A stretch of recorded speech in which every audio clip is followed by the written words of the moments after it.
Where was I? Yeah. In all fairness, actually, what I should say is, of course, that the flow x also depends on epsilon. And, of course, this p depends on epsilon. And this is, of course, of capital X epsilon. And this is also of capital X epsilon, to be very precise. Okay?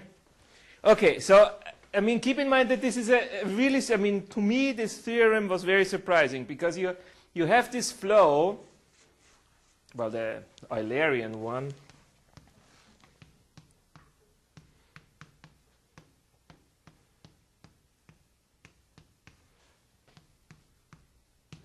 Oops.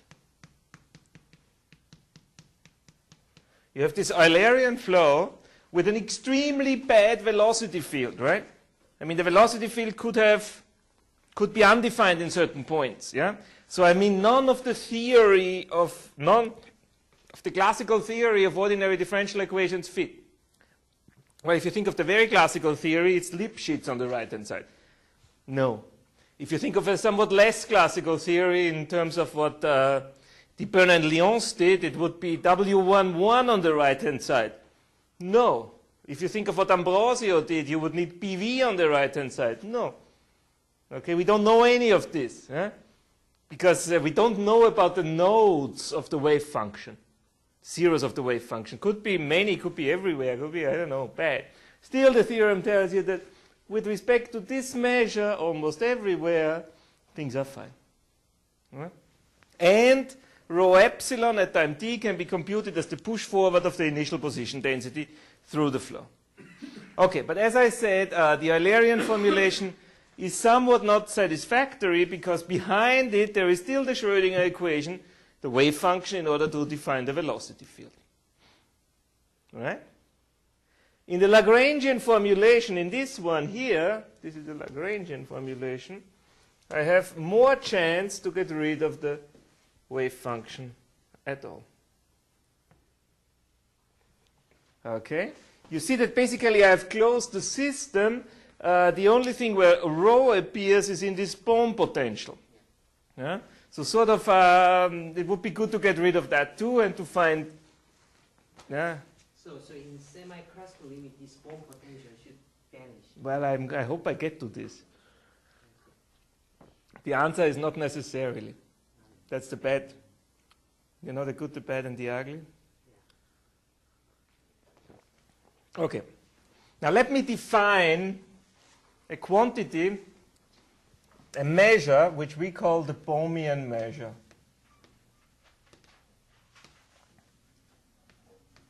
And the Bohmian measure, I call it beta epsilon, is defined as a measure on phase space. And I define it in the following way. I define it as rho epsilon multiplied by delta of psi minus u epsilon. Now, if you don't like u epsilon, think of j epsilon divided by rho epsilon. Now, this looks like another very arbitrary definition at the moment, doesn't it? Yeah? Yeah, rho epsilon, I have to be precise, rho epsilon of x, j epsilon of x, rho epsilon of x, and of course t is also in there if rho epsilon and j epsilon come from wave functions which depend on t. But t acts only as a parameter. Okay, so this is a Bohmian phase, this is what I call the Bohmian measure on phase space. And this is, of course, a non-negative measure. Now you can convince yourself easily it's actually a well-defined measure, even when there are nodes. Okay, because basically how is the measure defined? If I take the measure and apply it to a test function, then this will be the integral of rho epsilon of x, phi of x. Well, phi is a function of two variables, x and psi. And here I have j epsilon over.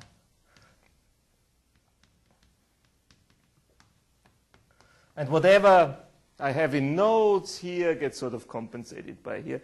This is the Le Caradiatori function. So this is okay. So this is a well-defined measure on phase space.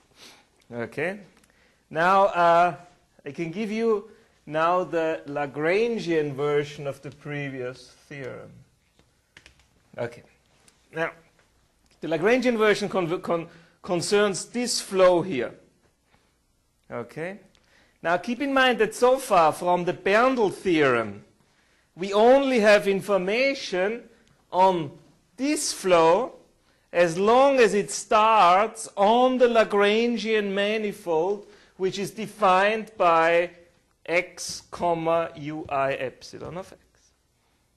Okay? So we don't know, I mean, we have no way at this point to say what happens to this flow for initial data which are outside that Lagrangian manifold. But the good thing is we don't need it. Okay, so the theorem says the following. The theorem says beta epsilon of t. What do I mean by beta epsilon of t? Well, clearly I mean this is beta epsilon where rho epsilon and j epsilon depend on time t. Is the push forward of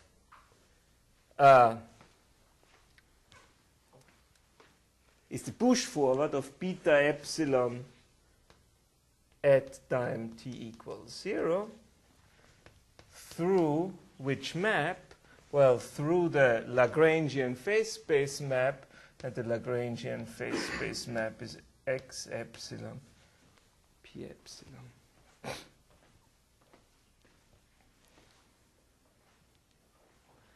And if you check precisely what this means, okay, then what you find is that we nowhere need this flow to be defined for initial data which are outside this Lagrangian manifold. Okay. Now, if you don't like this push forward formulation, yeah, you can write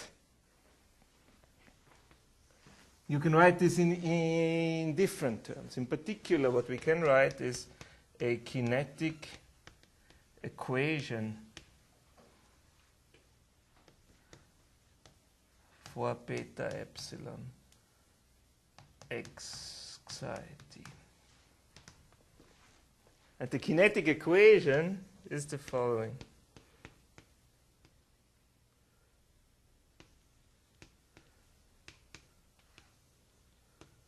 Well, we know this term, right? Free streaming flow. And now comes the nice surprise. This is the gradient of v of x. But now this is the only unpleasant term, which is the Permian potential.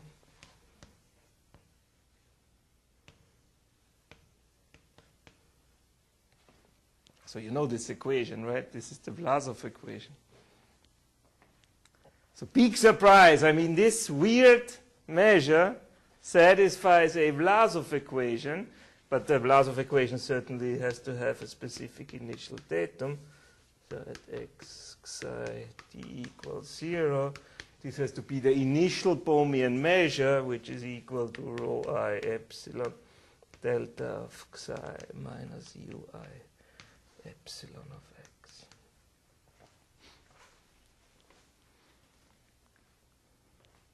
Now this looks good, right? So we have but I mean, good and not so good at the same time, because we have a weird quantity. Yeah? The weird quantity satisfies an equation which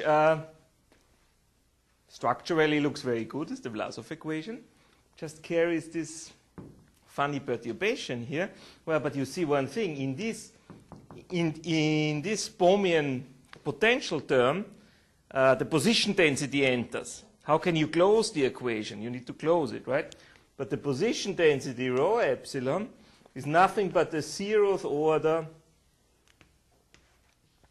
moment with respect to velocity of the Permian measure, right? I mean, take this Permian measure, integrate with respect to psi, and what you get is the position density. So you have a closed system now. Yeah? Well, that looks good. There's just one problem with that. And the problem is that this equation is purely formal. Okay? We don't know whether the regularity of all the terms involved is enough to define this product here. Okay? But I mean, sort of, the way I think about it is, this equation is just it's just a way to visualize this rigorous statement here. This is still rigorous, okay? No? This is more or less this is the way that kinetic theory people would go about the problem. But then, of course, you have to face the issue of defining this term here, which is not so easy. No? Okay, so essentially what this should tell you is that there is a sense of introducing this Permian measure here. And the sense lies in the fact that, if you want to look at it rigorously, that the Permian measure at time t is just a push forward of the initial Permian measure through the Lagrangian trajectories, through the Lagrangian Permian trajectories. Okay? All right. Now let's go into the mathematics.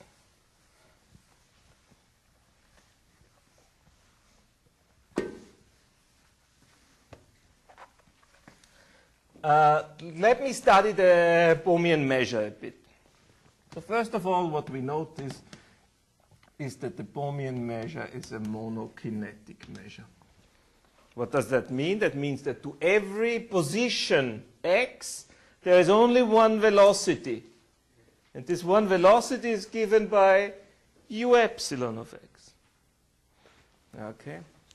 Well, the second property is one that I already said. If I compute the 0th order velocity moment, I get the position density. Okay. Now you convince yourself that if you compute the first order velocity moment of the Permian measure, what you get is the position density. This also looks good. Well, this looks like Wigner almost, right?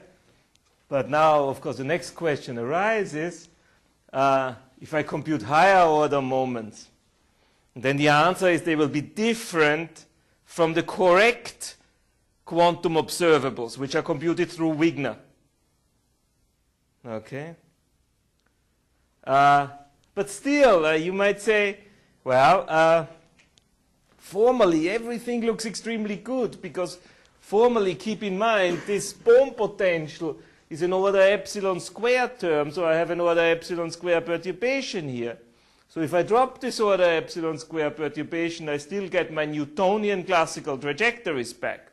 Similarly, if I assume for a moment that this kinetic equation really holds, this is an epsilon square order perturbation, formally of the classical Vlasov equation. So sort of, this might give me hope that the classical limit of the Permian measure as epsilon tends to 0, that this measure, if it exists, has something to do with the classical phase space measure. Right? So, what I wanted to do here is I wanted to convince you that it's really worthwhile to study this funny Permian measure here. Okay. Okay, now, first question. Does this limit exist? Simple answer, yes. Okay.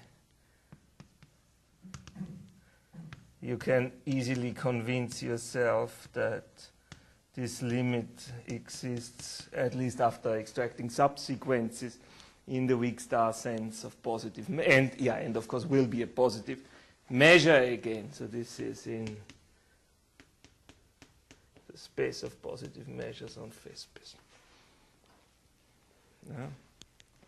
Okay, then the next question that you have to ask yourself is, can you interchange integration and moments here? And the answer is precisely the same as in the Wigner picture, so you can say 1, 2. If, and now I introduce a definition, actually two definitions. I introduce the definition of what epsilon oscillatory means. What do I mean by a wave function is epsilon oscillatory? Now there's a precise definition which I won't give you. The intuitive definition of epsilon oscillatory is that, that psi epsilon does not oscillate on any wavelength which is smaller than epsilon. Okay. So if psi epsilon is epsilon oscillatory, then the integral of beta 0 d psi is the weak limit of rho, and the integral of psi beta 0 is the weak limit of the flux density J0. And actually, I should say that the epsilon oscillatory property is satisfied if the energy associated to the if the kinetic energy associated to the wave function is bounded. Okay, so you don't have to worry about it too much. Okay, fine. Now, you see that in the end, what do I really want to do? I want to confront this with a Wigner picture, because I know precisely what the good limit of quantum mechanics is as epsilon tends to 0. Yeah? And that is the Wigner picture, the Wigner limit. If I study the Wigner function, the sequence of Wigner functions, W epsilon. And here I have to remark on a subtlety in this. And the subtlety is I always write psi epsilon, W epsilon, beta epsilon, and so on. Now, in reality, what you have is sequences of functions, right? So the question is, how do you associate a scale epsilon to a sequence of functions? And actually, that's an arbitrary process, right? Unless you come from a Schrodinger equation where epsilon enters as a parameter. But in general, as long as you only talk of sequences of functions, sequences of wave function, then the association of the sequence index to the length scale is completely up to you. Yeah? But, I mean, essentially what this theory tells you is that you have to put yourself, I mean, you have to do this association in such a way that you're on the good scale where you can observe phenomena. Okay? You shouldn't put yourself on too small a scale, because then everything is flat. And you don't see the oscillations. Right? Actually, maybe I'm not making sense. What am I talking about here is, I mean, take a function, well, take f epsilon of x equal to sine of x divided by epsilon. Right? So this is certainly a function which oscillates on the scale epsilon. Now, how do I assign a sequence index to this? Is epsilon equal to 1 over n or 1 over n squared, 1 over n cubed, right? But that's up to me, right? It's just what I want to see. It's a case of what you pay is what you get, right? Okay. So the theorem is that if you do this association correctly, then, again, after extracting subsequences, the sequence of Wigner functions will converge. Again, this is a convergence in measure weak star. Actually, no, sorry. It's not a convergence in measure weak star. I have to be careful. This convergence, you can look at it as a convergence in S prime, okay, in the dual space of the space of Schwarz distributions. But this limiting measure, this limiting object, will be a positive phase space measure. Yeah? And this in particular tells you that if you take A, say, in S of R to D, then the integral of W epsilon A dx d psi, which is the quantum observable associated to A, will be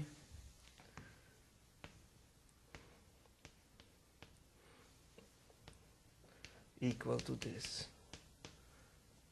Yeah? Now, again, in the Wigner picture, you can prove that if psi epsilon is epsilon oscillatory, then essentially these properties hold. Well, actually here, why don't I be more specific and and say, in order to exclude ambiguities, if psi epsilon has bounded kinetic energy,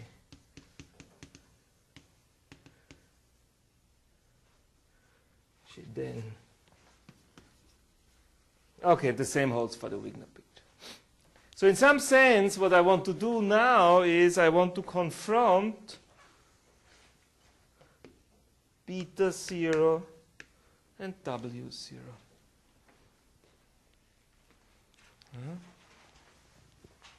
And there is an interesting computation which is well known, which applies to so-called WKB states.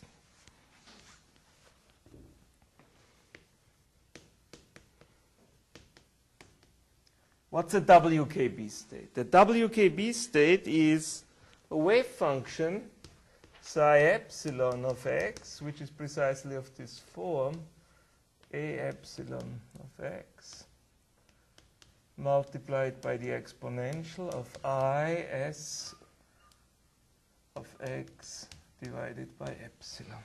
So I give you two real functions, real valued functions a. Oh, sorry, let me say this is a. This is independent of epsilon. So I give you two functions, two real valued functions a and s, and say they are smooth. Yeah. Then what we know is that if we compute the Wigner transform of this WKB state, then the Wigner transform will converge to the measure W0 of x and psi, which is a of x squared delta of psi minus gradient s of x. Monokinetic. Yeah? Now compute beta epsilon of x and psi. What is beta epsilon of x and psi? I have to take rho epsilon, which is just the square of a. I get a delta of psi minus, and here I have to take j epsilon divided by rho, and j epsilon divided by rho for this wave function you compute is exactly this here. So what can we learn from this? So what we learn from this is that if we have a WKB state, which sort of you can think of as an asymptotic description of the way of the Schrodinger wave function, at least before caustic events, then the limiting Wigner measure will be equal to the Bohm measure for all epsilons. Okay, so I mean, this is just another convincing argument that something good happens in all this theory. Okay. What is the meaning of the S function? Sorry? S is the phase. S is the phase. So a square is the modulus and s is the phase. So gradient of s is the velocity. Sorry? No, I mean beta epsilon even here. Yeah, beta epsilon is independent of epsilon. Is equal to beta 0. You just plug it in, you see there is, since the epsilon dependence of this wave function is very special. Okay?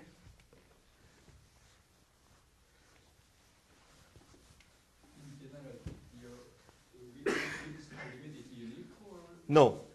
No. After extraction of subsequences. Here it's unique. But in general it's not. This actually, if you want to phrase this theorem precisely, is that it says that after extraction of a subsequence, Okay, so one sequence of wave function could have two Wigner limits, or more than two.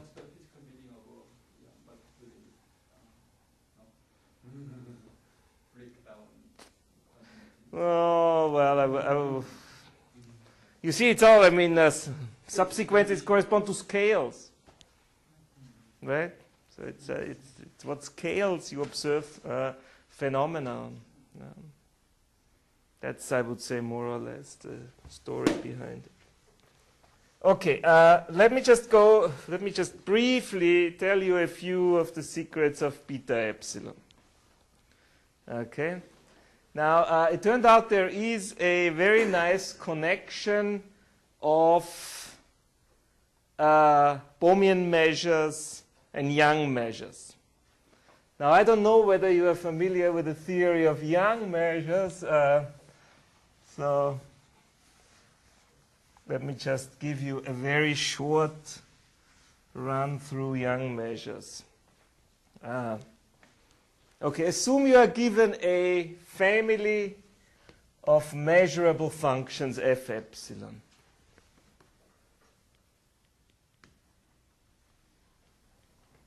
Real valued.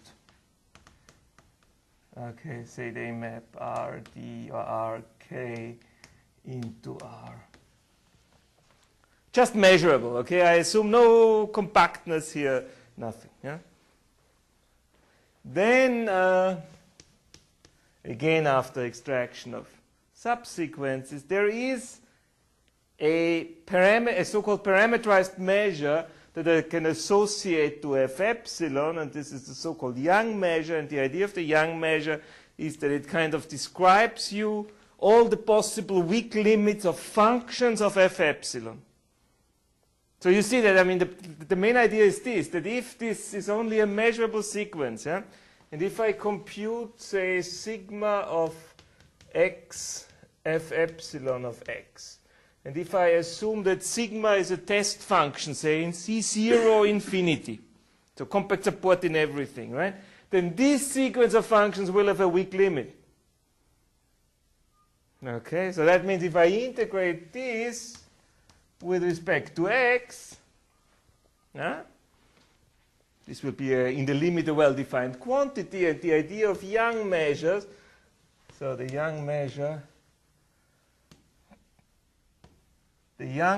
associated to the sequence f epsilon is a so-called parameterized measure nu x, and by this I mean that it's a map from Rk into the space of positive measures such that this is equal to sigma x lambda nu x of lambda d lambda.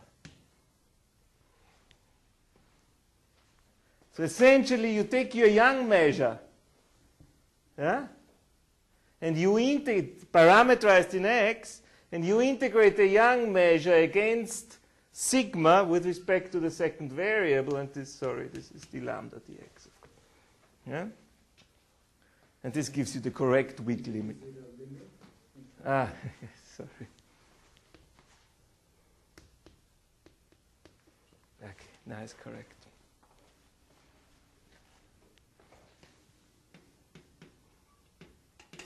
So basically, the Young measure, what it does is essentially for every x, it's not true, for almost every x, I should say, nu x is a measure on M, is a positive measure. Yeah? Now, this is the very, very basics of, this is the basic definition of Young measure, and this is actually not very workable because, yeah, and I should say this holds for all sigma, say, in C0 infinity of R to K. And why is it not very workable? Well, because you don't really want to apply your functions only to test functions. I mean, you don't want to evaluate them only at test functions. You want essentially functions which have other properties at infinity, but then if you want to do this, you need to assume more properties on the sequence of functions. So a classical formulation of classical definition of Young measures, which you often find, is for bounded sequences of functions. So if, for example, f epsilon is a bounded sequence of functions, then I can do precisely the same here, but then I can admit functions sigma which are only locally bounded. Okay? So essentially, but this is the idea. The idea of Young measures is basically to describe limits of functions of weakly converging sequences. Okay. Now, if you look at our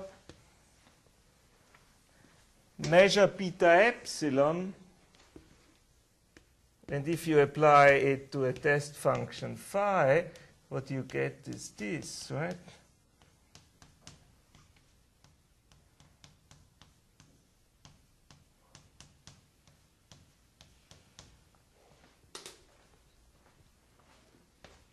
So essentially you can picture that you are in this framework. Yeah?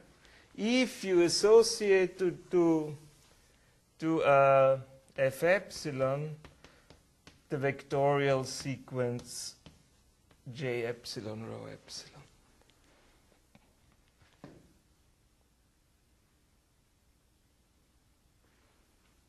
Okay. So, I mean, the question is, what you want to do is you want to see what happens with this object here when you pass through the limit. Yeah? And essentially, you want to write this as an integral of, well, of a test function. And you can see what the test function here is. The test function is, say, phi of, no, I should call it sigma of r and j, where r plays the role of the rho variable and j plays the role of the capital J epsilon variable. So then essentially what you get here is you get r phi of x j divided by r, and then you would like to have your Young measure here as a function of r j, and this is dr dj dx. Right? This is essentially what you expect. Yeah?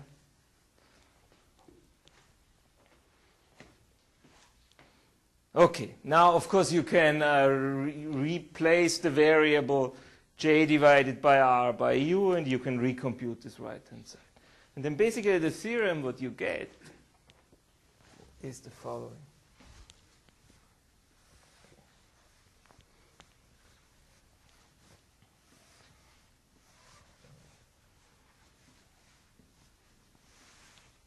Okay, the theorem says the following. Let mu x of r j be the Young measure of the sequence rho epsilon j epsilon.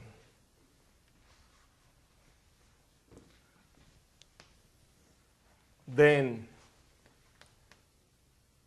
okay, now in full generality, basically what you can prove is this.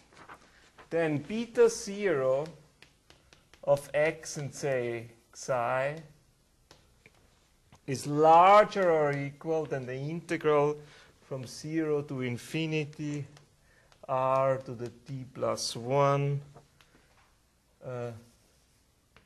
mu x of r psi dr. Okay, here you have to think that mu x, well, basically, where did this r integration come from? This comes from the fact when you replace j by r times u. Okay, now in some sense this is rather disappointing, right? Because it doesn't give you a characterization. I mean, it tells you only that your limiting Young measure is larger or equal than something. Well, even this might be helpful in some cases, particularly when you know that the support of the right-hand side is non-trivial. Yeah? But you can say something stronger, and the stronger result is this. If rho epsilon converges to rho 0 weakly in L1, and this in particular excludes concentrations of rho epsilon, right? Then you have equality in this statement. Okay. So basically what you know is that if rho epsilon is a sequence of wave functions which does not concentrate, okay, then you have a precise characterization of the Bohm, of the limiting Bohm measure in terms of the Young measure which is associated to the sequence rho epsilon j epsilon. Okay. Now, what can you learn from this? I mean, Young measures are still very complicated objects, right? And if you compute them, you can do many computations. You can compute the Young measure of the sequence sine x divided by epsilon, but you realize already this is a little work, right? So Young measures are complicated. Okay? So what can you learn from this? Well, there is an important result that essentially says that it essentially says the following. The Young measure, let me go back to this general framework here.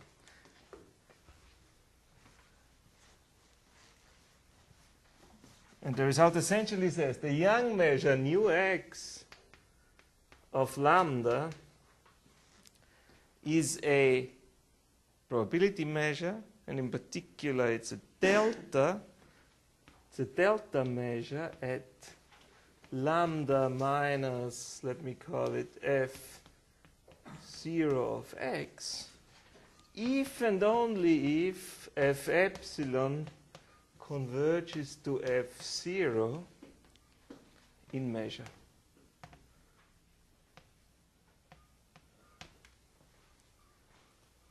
That's a very important theorem.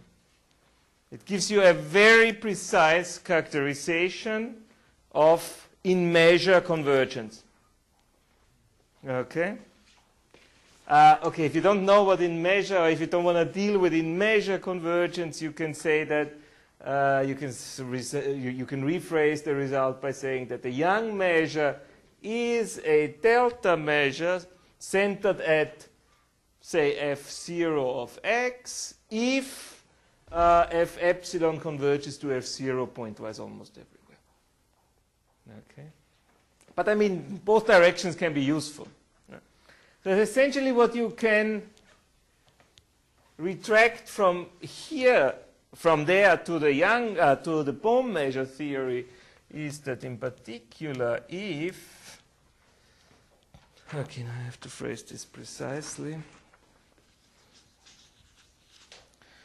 if rho epsilon converges to rho 0 in L1 strongly, and J epsilon converges to J0 in measure,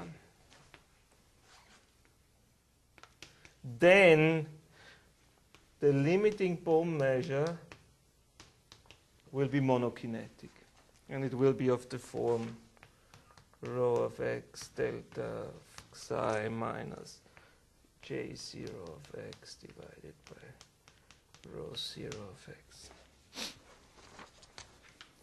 So you need two ingredients for this. You need, well, I mean, in this theorem, what we use is two ingredients. One is L1 strong convergence of the sequence of wave functions, and the other one is convergence in measure of the sequence of position densities.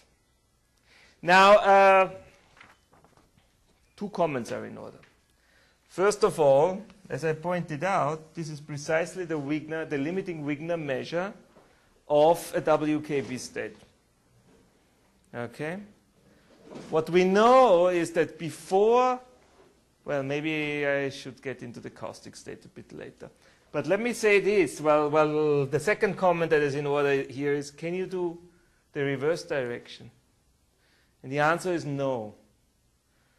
You cannot prove that if the Bohm measure is monokinetic, then you have strong convergence of rho 0 and rho epsilon. That would be a false statement. Okay. Okay. Now what I promised is essentially a comparison of the limiting Young measure and the, how much do I have? 10 minutes? And the limiting Wigner measure. And there I can maybe state one theorem before I go into the caustic and pre-caustic stuff.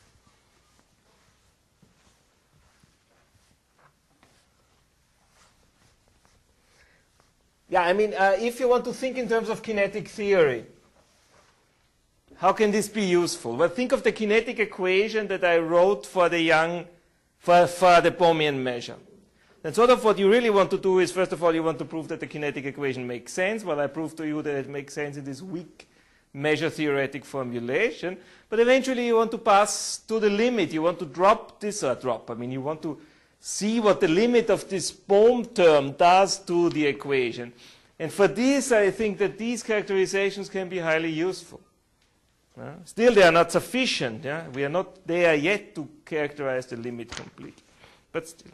Okay, let me give you a theorem whose main objective it is to compare the limit of the Wigner measure to the limit of the Bohmian measure. Okay. Oops, that's the wrong theorem.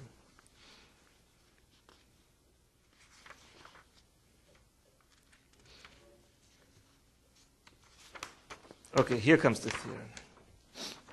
Let psi epsilon have bounded kinetic energy. What I mean by this is as epsilon tends to 0, of course, with corresponding densities rho epsilon and j epsilon. Then, two conditions. If first condition is the following: if epsilon times the gradient of the square root of rho epsilon, if this tends to 0 in L2 locally of Rd. Well, and this looks like an arbitrary term. Actually, it's not. If you rewrite the kinetic energy, which is, what is the kinetic energy? The kinetic energy is the integral of epsilon square gradient psi epsilon square dx. If you rewrite this in terms of rho and j, what you find is that this is precisely equal to j epsilon squared divided by rho epsilon plus integral epsilon squared or epsilon gradient square root of rho epsilon squared dx. So this term is precisely the second term in the kinetic energy. Yeah? So this, if this converges to 0, and secondly, if epsilon times the supremum of over x of the second derivative of derivatives of the phase of the wave function, if this converges to 0, as epsilon tends to 0, then W0 will be beta 0. So this theorem tells you two things. It tells, well, I mean, it uses two things. You need to control two quantities. First of all, you need to control this weird-looking quantity here, but the weird-looking quantity is not really so weird when you look at the kinetic energy. Okay? The second quantity that you need to control is you need to control the Hessian of the phase. Well, what is the Hessian of the phase? The Hessian of the phase is just the Jacobian of the velocity field. So you need to prove that the Jacobian of the velocity field multiplied by epsilon converges to 0 uniformly. Okay. Well, then, if you know both conditions, then you know that the limiting Wigner measure will be equal to the limiting Bohm measure. Now, well, that's in some sense nice, but what you would rather have is a complete characterization. Now, what I can tell you is that essentially that this condition here is necessary. So basically, we can prove that if the limiting Wigner measure is equal to the limiting Bohm measure, then this quantity converges to 0. And that's actually a very simple argument, because the simple argument is based on the fact that this here is just the second velocity moment of the Wigner measure. Okay, this we know. Oh, no, I should be careful. That the limit of this is the second moment, is the second velocity moment of the Wigner measure, and this you can compute exactly. This is precisely the limit of the second moment of the Bohm measure. Okay. So in order to make that, if you have the two measures equal, this term has to go to 0. Okay, that's a simple argument. The other question is, well, is this necessary? That you need to sort of bound the fluctuations of the velocity. And the answer is, well, I can at least give you examples where if this is not true, then the conclusion is false. So what I'm trying to point out to you is that here we are sort of very close to necessary and sufficient. No?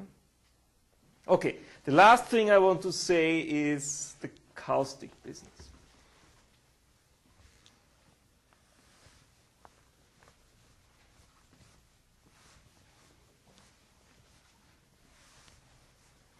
Okay, let me get back to Schrodinger. There's a famous theorem and this theorem is folklore of the 50s. And essentially it goes back to Peter Lax and others. The theorem says the following. Well, take Schrodinger. Okay, in the semi-classical scaling.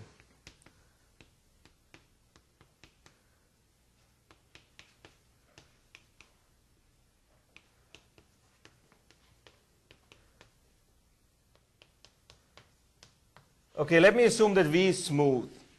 And let me take an initial datum at time t equals 0, which is of WKB form.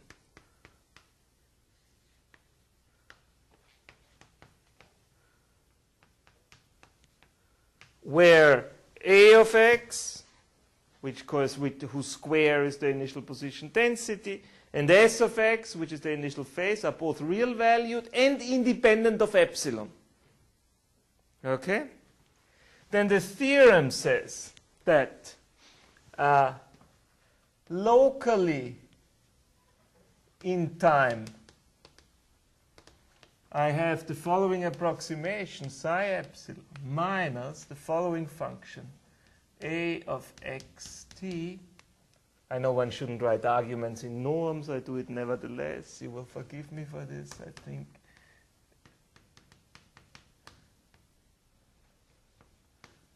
Okay, locally in time, this goes to 0 as epsilon tends to 0, and I have to tell you what A and S do.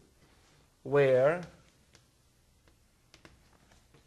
A square is rho satisfies rho t plus divergence of rho gradient S equals 0, and S satisfies the Hamilton-Jacobi equation.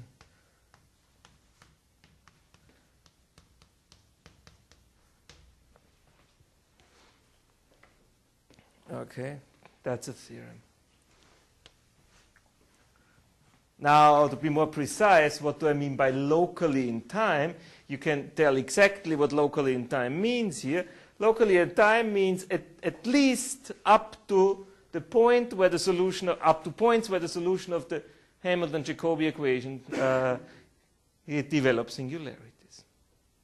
You know that for general initial data, yeah, and of course here you have rho of t equals 0 is a of x squared, and s of t equals 0 is just s of x, or s0 of x, a0 of x. Yeah. You know that in general Hamilton-Jacobi equations will develop singularities, yeah, and those singularities lie on so-called caustic manifolds, yeah? And so you can rephrase this theorem is before they exist, before the onset of caustics. the wave function is well approximated by a WKB state. And the WKB state is generated by this Hamilton-Jacobi equation. Okay, now how does all this relate to Wigner and Bohm? Well, what I've shown you is that I've shown you that the limit of the Wigner function of a WKB state is a monokinetic. And I have shown you that the limit of the Bohm measure of a monokinetic is again of a WKB state is again a monokinetic. So this means that before the onset of caustics, the Bohm theory is equivalent to the Wigner theory. Okay? Now, after the onset of caustics, what happens in general is that this representation, this asymptotic representation, doesn't hold anymore. And equivalently, in the Wigner picture, you will not, after the onset of caustics, you will not get a single monokinetic, but you might get sort of a superposition of monokinetics, which correspond to the different scales of oscillations. This we sort of, in the Wigner picture, we control. In the Bohm picture, the situation is very unclear. In the Bohm picture, what you should expect from, at least from the theory of Young measures, is that you might get objects with very big supports after the onset of caustics. Okay. In any case, I mean, if you combine this information with this theorem here, it basically tells you almost that after caustic onset, the limiting Bohm measure will be different from the limiting Wigner measure. And the limiting Wigner measure tells you the truth of quantum of the semi-classical limit of quantum mechanics, right? So in this sense, what I conclude from this is that Bohmian mechanics in the semi-classical limits can only be used up to caustic onset. Okay. So that, of course, leaves a whole bunch of open mathematical questions. In particular, well, how can you make sense of the kinetic equation for the Bohm measure that I've written down? And what can you say about the defects which are generated by the Bohm potential after caustic onset? Yeah. And you have to think that Bohmian mechanics has been a very, very big object of study in the physical literature. And you find a lot of computations of Bohmian trajectories. And what I claim is that all those computations become highly unstable after caustics in the semi-classical limit. So you really have to be very, very careful what you do with your Bohmian trajectories after caustics. Okay, this is, I think, all I wanted to say. Thank you.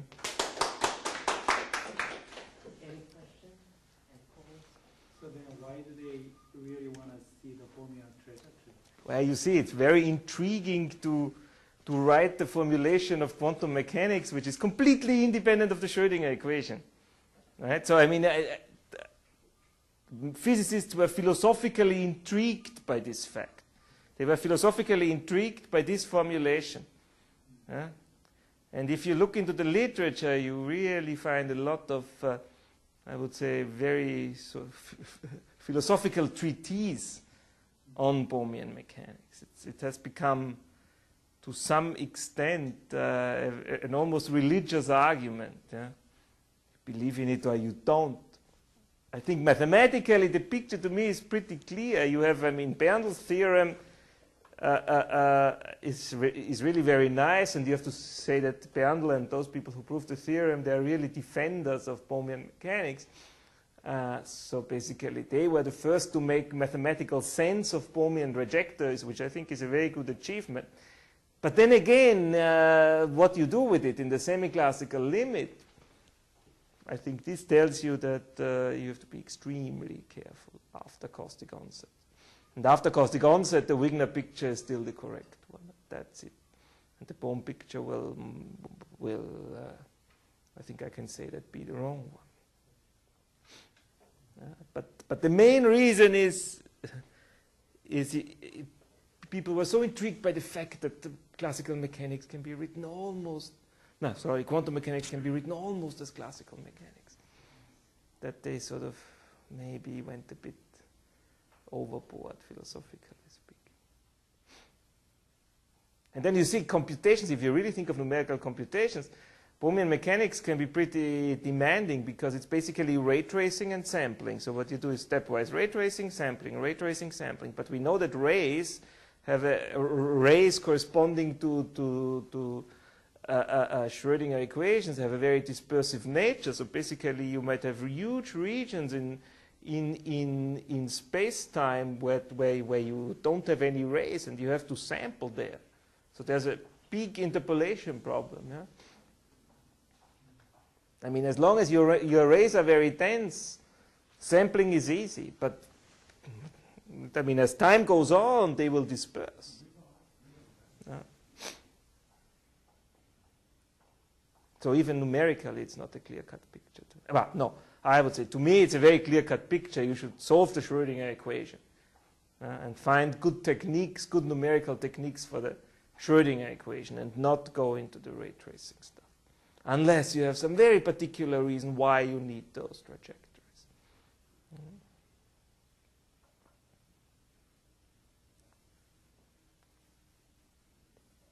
So before caustics developed, you think your own mechanics same with that's a theorem, yes. and That's a theorem that I can prove to you.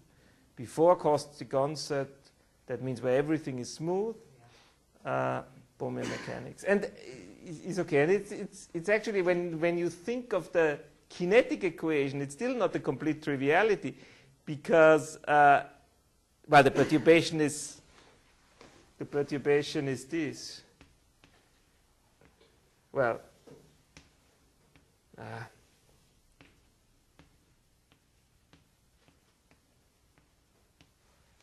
but still, the nodes can never be so bad as to destroy the pre-caustic behavior. So before caustics, the limiting Bohm equation is your classical Vlasov equation.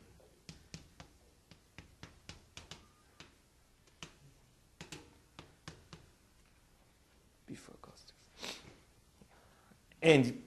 But of course, the nice thing is your limiting Wigner equation will always be this, even after caustics. But I claim the limiting Bohm equation will have a defect.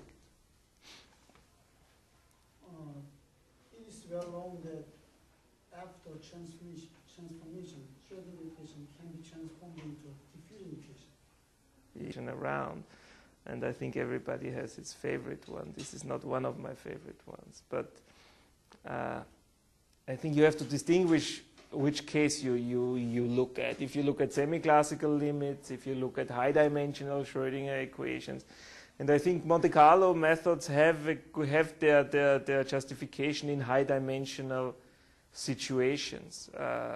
In semi-classical limits, I would say there's better methods. But if you do high-dimensional simulations, and you know Schrodinger, I mean, really, I always wrote RD in this linear theory. But the D, essentially, if you think of an n-body problem, the D is 3 times n. If you have, and n can be very large, so you face completely different challenges then. So then Monte Carlo techniques, people call quantum Monte Carlo and so on, they can have very interesting, they can bring in very interesting aspects. Just in semi-classical frameworks, I don't really believe in them. Because, I mean, basically, when you do Monte Carlo, in the end, you will need to do some averaging, right? And semi-classics is all oscillations, and it's all controlling of oscillations, and it may very well be that the smoothing you need in order to make your Monte Carlo technique look good, that it's too much in order to identify significant waves in semi-classical wave functions. Any other questions? Okay, let's thank speaker again. Was it? Yeah. 저기 used to